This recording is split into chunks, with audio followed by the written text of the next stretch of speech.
You guys might remember that I rode the Sportster S last year and I totally all over it because I wasn't a fan of it. I was a little let down by it, honestly. Well, we're back and I'm going to be riding the new Nightster, which I ride a Rebel 1100 and I feel like this is more of a direct competitor for that. So we're going to see how it is and how the two compare. Why is that so much more fun than the Sportster S? Right? Why? That's what it should have been. Yes. Perfect.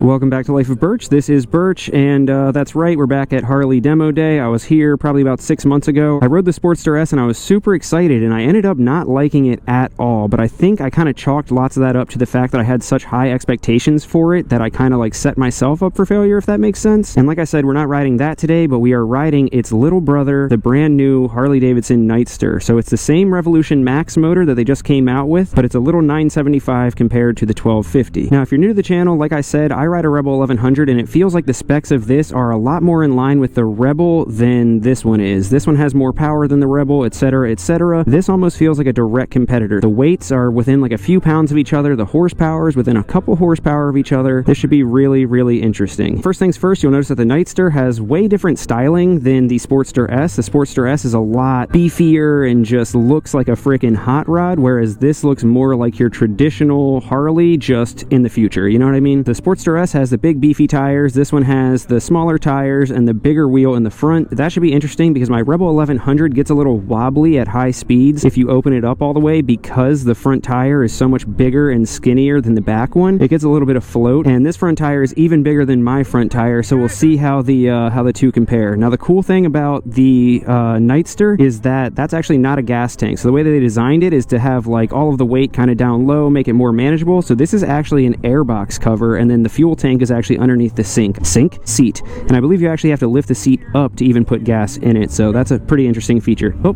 I gotta come over here for a briefing. We start everybody off in rain mode, and then it's up to you to work your way up to highway mode and then sport mode. Yeah, I'm gonna go to sport mode right away. All right, let's check this thing out. Make sure you're in rain mode. All right. Ooh, it feels, the reach is weird. The bars are very low. It's like almost, I don't know, it's more of like a long cafe racer reach like that one was. I was not expecting that. All right, so we'll turn that to there. Kickstand's a little bit weird. Make sure that it's in neutral. It is. Press the button. And she's on. Right now you're in sport mode. There's rain mode, highway mode, sport mode. Cool.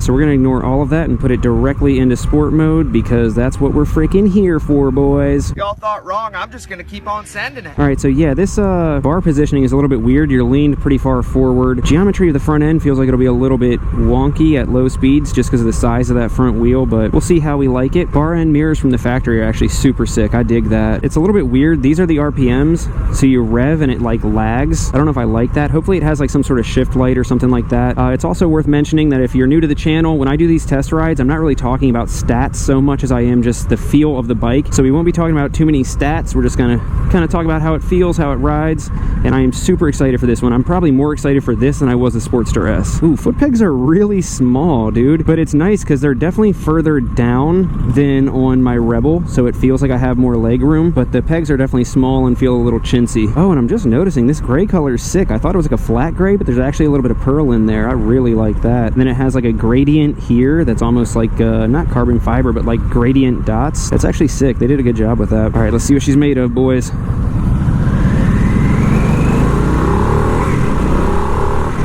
Oh, come on, bro. You're on a Sportster S. Go. Yeah, she's peppy.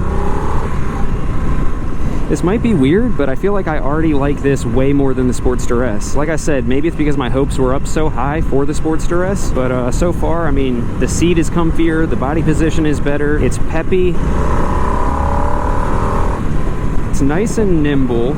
I feel like it takes a little bit of like pulling to get it to come back to like where it was before, if that makes sense. But yeah, it's nice and light. I feel like this is more designed to be like their new entry-level modern bike as compared to the 883. And this feels a lot more nimble and lighter than the 883, and definitely has a lot more power too. Now, I really like how it has the analog dash with like the tech mixed into it at the bottom. I feel like the Sportster S was just like all tech and it kind of lost some of its appeal. The only thing is it's kind kind of hard to read the gas gauge, and I'm not a big fan of how much the RPMs lag since they're digital. I will say though, the bar position feels a lot better now that we're in motion compared to being stopped. I feel like it's actually really comfortable. I thought there would be a lot of pressure on my wrist because you're leaning so far forward, and I'm not getting that at all. Ooh, the suspension over that bump felt so much better than the Sportster S. I don't know if maybe like the one that I rode last time and this one have the suspension tuned differently, or if this just has that much more travel than the Sportster S, but this suspension is way, like leaps and bounds above what the Sportster S was. The Sportster S was very jarring, and this is like very sporty, but very cushy as well. Yeah, you can throw this thing around easy, dude. I like this. All right, let's see how she does on these twisties right here. Dude, come on with the Sportster. Yeah, she eats up the turns. The front tire, ooh, that was a little jerky. And even though that was a little jerky and snatchy, I feel like it's definitely smoother than my Rebel still. The Rebel's very jerky and snatchy at low speeds and low RPMs. And I saw him just jerk on the Sportster S, so...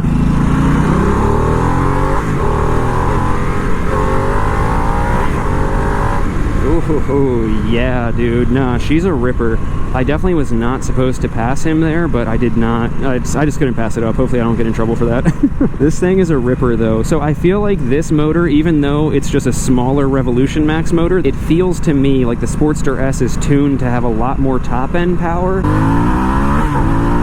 Whereas this has a lot of like low and mid-range in comparison. It's definitely comparable to the Rebel. Weirdly enough, I feel like this one is almost like smoother than the Rebel, even though Harley is known for being like clunky, and with this motor it kind of loses some of that feel, some of that characteristics, whereas the Rebel kind of retains some of that raw feel. Like it's still super smooth, it's just you can feel the engine under you more, whereas this is more of like a buzz, and the Rebel has more of a rumble, if that makes sense. Has a little gear indicator right there. Once again, everything down here is just, I don't know, hard to read, small, looks a little bit cheap. And speaking of cheap, this bike's price tag starts at $13,500, which, you know, you're paying the Harley tax, whatever, but for this to be a competitor with the Rebel 1100, the Rebel 1100 starts in the low 9s, and this starts in the mid 13s. I feel like at that point it's like a no-brainer. Oh, there's a Rebel, dude, come race me. That was a Rebel 1100. But yeah, I feel like with like it's like a $2,300 difference, it's almost a no-brainer to get the Rebel, honestly. Plus you get like the Honda reliability. But if you're looking for the Harley name, this thing is a freaking blast so far, I'll tell you that. Even though it doesn't have as much power as the Sportster S, I'm having way more fun on this, and it's way more comfortable than the Sportster S was. Now, one of the things that I do like is that it has a rain mode, highway mode, and sport mode, but it also has traction control right here. Every time I say that, it sounds like trash can control, but all you have to do is hold that down and it turns off traction control, whereas with the Rebel you have to sort through like 2 different menu options and then hold a button down to get it to turn off. So that's kind of nice. If you want to be a hooligan, you can just do it with the press of a button right there. I'm not sure if you can tune the sport mode, rain mode, all that kind of... Actually, no, I guess you can't because there's no user mode. So that's another thing. The Rebel 1100 has a user mode where you can tune exactly how you want it to be. This just has the 3 modes, and either you like it or you don't, you know? Also worth mentioning that if you're planning on doing longer trips, the Rebel 1100 does come standard with ABS and a phone charger or like USB port underneath the seat and storage underneath the seat, whereas as far as I know, this bike does not have any of those things. All right, so seating position on this, it obviously still has the mid controls, but in comparison to the Rebel 1100, it definitely has a lot more leg room, I feel like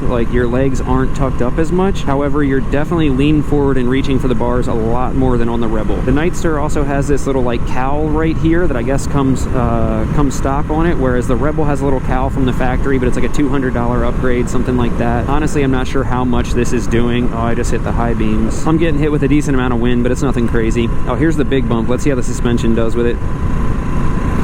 Ooh, dude, yeah, this suspension is a lot better than what I experienced on the Sportster S.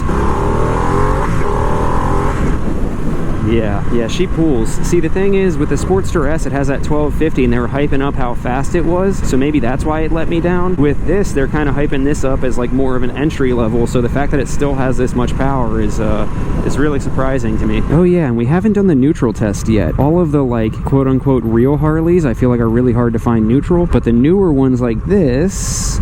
Boom, neutral, first try. Yeah, this is great. So the Pan America, this, and the Sportster S, I feel like with all those, I'm able to find neutral first try. All of the quote-unquote real Harleys, you know, like the Road Glide and everything like that, the Lowrider S, I feel like all of those have been kind of hard for me to find neutral. Oh yeah, and something that I haven't talked about while we were just sitting at that light, it reminded me, the seat height feels really, really low. I don't know the stats on it to like be able to compare it to the Rebel per se, but I can flat foot this thing super easily. As I'm saying that, I'm remembering that I have the Burley brand stiletto shocks on my Rebel, which raised the seat height about 1.5 inches, so that could obviously have something to do with it. I'm just not used to riding something this low. Oh, coming to a stop. Got a school bus and some train tracks, never a good combo. But yeah, seat height is really low, super manageable, but it's cool because even though the seat height is so low, you still have that leg room I was talking about. You're not all cramped up in order to kind of make up for the seat height, if that makes sense. Of course, with that said, you don't get the lean angle that the Rebel has. I did look up that stat, and I want to say this has like 31 degrees of lean angle. The Rebel has 35, and then obviously since mine's raised a little bit, it gets more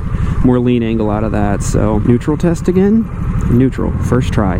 Let's go, baby. Yeah, this bike is sick. I really like it. It's so crazy. Like, I know lots of people gave me a hard time because I talk so much crap about the Sportster S, but I just really didn't enjoy it. And it's so crazy that this is like technically a step down from the Sportster S, yet I love this so much. That's why on Life of Birch, we like to talk about the feel and not the specs. Anybody can read a brochure, but until you actually ride it, you'll never know what it's like. Then as we're turning here, it reminds me, I also really, really like how all of the new bikes have the turn signals, both turn signals on the left side. Let's try neutral, boom, neutral, first try. Yeah, so both turn signals are there, whereas again, the quote-unquote real Harleys have the left turn signal here and the right turn signal here. Oh yeah, here's a good look at, like, my legs are super bent and I'm still flat-footing. Seat height is no issue even to you shorter riders. Oh, and it has adjustable levers on both sides. That's nice. The Rebel only has adjustable for one of them. I don't remember which. I think the Rebel only has adjustable clutch, but this has adjustable on both sides. Ooh, yeah, you can throw it around those potholes like nobody's business, man. Ooh, yeah, that was good. I accelerated straight into that pothole, but not the fastest thing in the world, but it's definitely peppy. I'd say it's like pretty much right level with the Rebel 1100. I wish that I could get out and like drag race the two of them, you know what I mean? But I feel like this is right on par with the power of the Rebel 1100, which makes sense because I think this one's rated at 90 horsepower. The Rebel's rated at, I think, 86, and then they're within a couple pounds of each other, so that makes sense. I like how I said that on this channel. We don't talk about specs, and then I've been like talking about specs more than I ever have before. But we're gonna be hooligans. We're going to turn off traction control because up here I know that there's a turn coming up where it's a straightaway going back to the dealer, and that's where I accidentally power wheelied the Pan America when I took that out. Oh my god. So we're going to see if we can accidentally power wheelie this. And no power wheelie, but it felt like it wanted to. Yeah, she's a ripper. See, even though the like real Harley motors, like the 117s and stuff like that, even though they have power, I feel like it's like eventual, gradual, pull you back power. This is like immediate, jerky, sit you down in the frickin' seat and get going kind of power, you know what I mean? Not that it's super powerful, but it's powerful enough. Like the power is immediate. The 117s and stuff like that, it's like in a couple of business days kind of power, you know? And that is gonna do it for the Nightster test ride. Oh, where's the kickstands on these newer Harleys are super weird. All right, so that's going to do it for the Nightster test ride. I'm actually pleasantly surprised. I really liked that. I actually liked it more than the Sportster S. How is that so much better than the Sportster S? The Sportster S should have been at the launch. I'm glad that I'm not alone because in my video I was saying maybe it's just because I had such high hopes and expectations of the Sportster S that's why I got let down. But dude, the Sportster S has more power, more whatever, but it feels like the Nightster is peppier, more responsive. You can actually throw it around. The brakes and the handling. Yes, dude. The rear suspension is so much better. It felt like a sport bike on top, like you almost, and then like a standard on the bottom. Yes, the seat height's really low, but your legs don't feel cramped. You still had room to kind of like whatever. Definitely the Nightster over the Sportster S. Dude, 100%. I'd say bang for your buck, no questions, go with the Rebel 1100. If you're going with the Sportster, probably go with that because you figure this is almost a $3,000 jump over the Rebel, and then that's a $3,000 jump over that. Definitely not changing from my Rebel anytime soon. Quick update, after I did this test ride, I actually looked up all of the pricing and it drove home the point that the Rebel 1100 is definitely the better choice. I thought the Nightster started at $12,500 this entire time. It actually starts at $13,500. And on top of the $13,500, you gotta add $400 if you want a color other than black. There's a $575 freight charge and a $500 surcharge. So before tax, tag, and title, that actually brings you to $14,575 for the black color, or $14,975 if you want any of the other colors. The Rebel 1100, on the other hand, starts out at $9,400, only has a $475 destination charge and a $300 freight surcharge, which brings the total to $10,175 starting out for any of the colors. So that means that at a minimum, the Rebel 1100 is $4,400 cheaper than the Nightster, $4,800 cheaper if you want any of the colors on the Nightster. And the Rebel 1100, like I said, has a lot more features and the performance is equal. To me, that makes the Rebel 1100 a no-brainer. Anyway, that's going to do it for this one. Thank you so much, guys. Thank you to all my Patreon members. We got like 75 of you guys now. If you guys want to join the Patreon, check out the link below. That is the biggest way that you can support me, hands down. If you want to support me in a non-monetary way, though, just make sure to go ahead and like, comment, and subscribe so the algorithm shines down upon me. And we'll catch you on the next one. Love you guys. Peace. Oh, so basic. Hope you play this. Damn, I prayed it. Nice song, and I became this. Old souls fake it. Paid those placements. Fuck shit. And I'm still waiting on the brighter days. Been a minute, been rough many times more. And I'm kicking rocks to a sky of gray. Praying hard, talk to me before I'm done for.